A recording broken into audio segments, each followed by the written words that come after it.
आज का टॉपिक है स्विच केस, जिसमें 80% स्टूडेंट्स का आउटपुट हमेशा रॉन्ग आ जाता है, but with this one trick कभी भी मिस्टेक नहीं होगी, so make sure you watch till the end. This is day 8 of making you pro in C programming.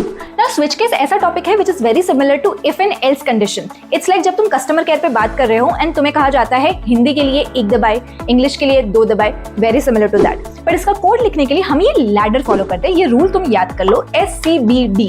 S का मतलब है स्विच, जो कि स्विच हम सबसे पहले लिखते हैं और वो हमेशा एक ही बार होगा। देन उसके बाद हम उसके केस लिखते हैं, ठीक है, जो कि केस मल्टीपल हो सकते हैं n नंबर ऑफ टाइम्स।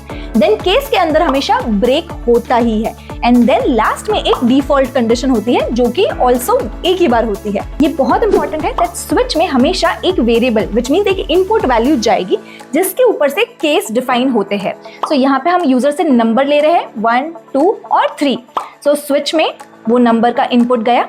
उसके बाद case 1, what is the first condition? The condition is अगर केस 1 है, इनपुट अगर 1 है, देन printf मंडे, क्योंकि वो फर्स्ट डे है एंड वहां पे वो केस ब्रेक हो जाएगा। इसका मतलब है वो स्विच पूरे स्विच से बाहर आ जाएगा, नेक्स्ट वाले केस पे जाएगा ही नहीं। देन सेम वे आगे तक 3 तक जाएगा, but what if the input is 6, which means इसमें वो केस है ही नहीं, हमने नहीं लिखा है, व्हिच मींस वो डिफॉल्ट में जाएगा क्योंकि कोई भी केस सेटिस्फाई नहीं होते।